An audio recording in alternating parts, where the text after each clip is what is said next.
Aujourd'hui, sur notre plateau, place à l'engagement le vrai. Je reçois un jeune qui me prouve que solidarité et action vont de pair. Il a la tête de l'association Jeunesse engagée pour le Faso et il a des choses à nous dire.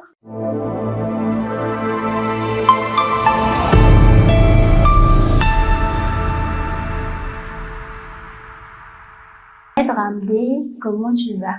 Oui, je vais bien. Merci et toi? Ça va également. Bienvenue sur notre plateau. Merci. Comment est née l'idée de la création de l'association Jeunesse engagée pour le Faso? Ok. Déjà, avant de tenir des propos, j'aimerais rendre un vivant hommage aux forces de défense et de sécurité. Merci.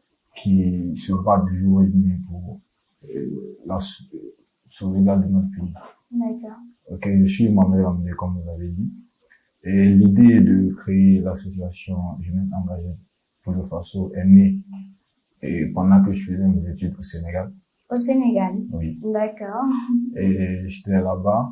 Vu qu'on est là-bas, on pense beaucoup au Burkina, Oui. on est toujours aux aguets des informations et tout. Donc, on était là et je causais avec des camarades et tout.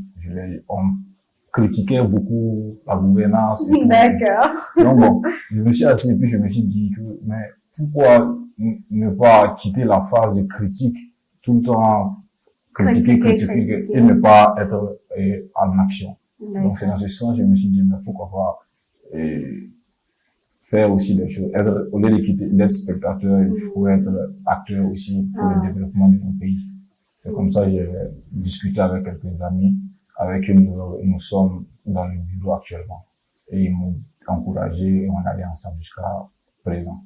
D'accord. Et qu'est-ce qui vous a personnellement poussé à vous engager dans le social? Vous aurez pu créer une association autre que dans le social, mais vous avez décidé en fait de vous engager dans le social. Pourquoi ce fait-là?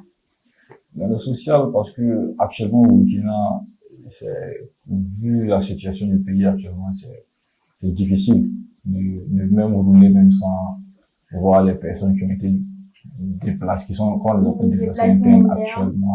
C'est très récurrent et tout. Je me suis dit que actuellement c'est l'enjeu actuel qui est là. Et je pense que tout le monde doit faire du social parce que cette guerre endeuille beaucoup de personnes qui ont besoin de solidarité. D'accord. Et quelle est la mission principale de votre association? Notre association, la mission principale de notre association, c'est de participer à la solidarité nationale. D'accord. Aider les personnes déplacées internes. D'accord. Et puis, rassembler la jeunesse autour de causes utiles. Des causes utiles. Oui. C'est bien. Et quelles sont les actions concrètes que vous avez déjà menées sur le terrain et qui ont eu des résultats concrets? Bon, il faut dire que actuellement nous sommes une association qui vient de naître. D'accord. Nous sommes nés en février 2025. D'accord. Et jusque-là, nous avons participé à l'effort de paix. C'est notre première action. Nous avons organisé une collecte et nous avons reversé l'argent au trésor public. Pour montrer aussi, c'était important pour nous que notre première action commence par là.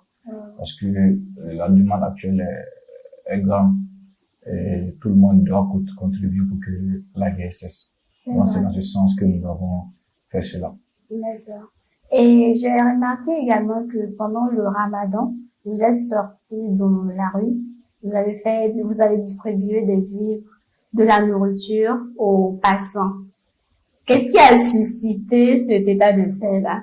Bon, cette action n'est pas liée à l'association. Ah, ce n'était pas lié à l'association. Oui, d'accord. Mais la plupart des gens qui étaient qui ont participé à ces actions sont des membres de l'association. Je vais dire même à 100% c'était des membres de l'association. Ce sont les membres que moi j'ai vus en fait. Exactement, c'est ça. Donc, on n'a pas voulu que ça soit un truc d'association. Lié à l'association. Comme c'était un truc religieux, et c'était pendant le Ramadan. Donc, c'est un peu ça, on a décidé d'aider les gens. C'est toujours dans le social aussi. Ah. On a décidé d'aider les gens à rompre les jeûnes pendant le mois de Ramadan. Et alhamdoulilah, ça s'est bien passé. Oui, on a bien vu ça. Et quels sont les défis majeurs que vous rencontrez dans vos activités? Les défis, c'est le problème de financement surtout. D'accord. Le financement parce que en matière de détermination, il n'y a pas de problème. J'ai une équipe qui est très déterminée, qui sont toujours là quand il y a n'importe quelle situation. Et les membres de l'association, ils sont tous aux aguets quand on parle. Ils sont tous engagés, franchement. Donc, en matière de détermination, il n'y a aucun problème. C'est le financement souvent qui pose problème.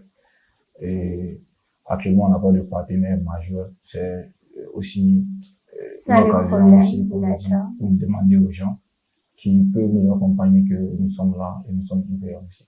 D'accord. Et vous êtes actuellement en pleine collecte en faveur des déplacés internes. De quoi s'agit-il concrètement? Exactement. Nous avons remarqué que après notre participation au fonds de soutien patriotique, nous avons voulu faire une autre action et nous nous sommes dit qu'il y a quelque chose aussi que c'est vrai qu'on allait participer à l'effort du président, c'est pour armer notre armée, mais aussi il y a des gens aussi qui sont endeuillés, qui sont à côté. Donc il fallait aussi penser à eux.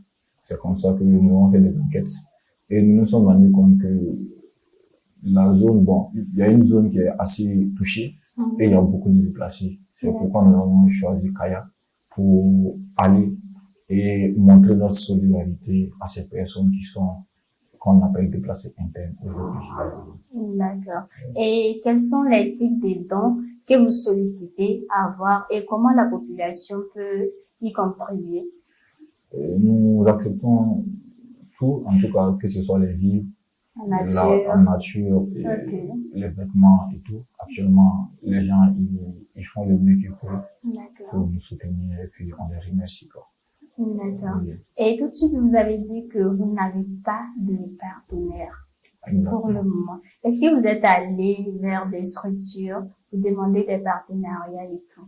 Oui, nous avons fait des demandes de partenariat à certaines structures et nous espérons qu'ils vont répondre favorablement. Inch'Allah. Inch'Allah. Inch'Allah. Quel message fort souhaitez-vous adresser à tous les jeunes qui vous suivent actuellement?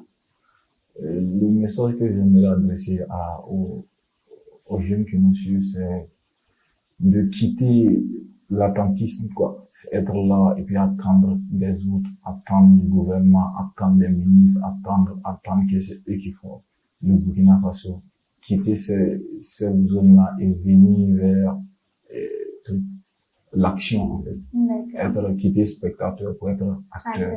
Et je pense que le Burkina a besoin de ça. Le Burkina n'a pas besoin que les jeunes s'asseyent et puis qu'ils regardent seulement. Voilà ce que je peux leur dire. Faut pas qu'ils critiquent seulement. Il faudra mouiller le maillot également. Exactement, c'est ça. D'accord. Nous sommes au terme de cette émission.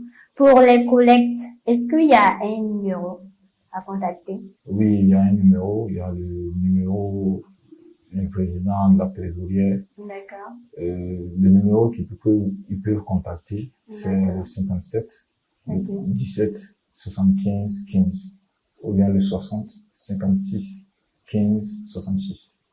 D'accord. Vous pouvez reprendre le numéro s'il vous plaît. Ok. 57 17 75 15 et le 60 56 15 66. Merci, Monsieur Ramdé. Est-ce que vous avez un dernier mot à l'endroit de tous ceux qui nous suivent? Je profite de vous remercier franchement de nous avoir accordé cette interview. C'est vraiment, on en a besoin. On en a besoin pour que les gens sachent qu'il y a des jeunes aussi qui sont là et qui veulent aussi participer au développement de leur pays. Et vous êtes là avec nous.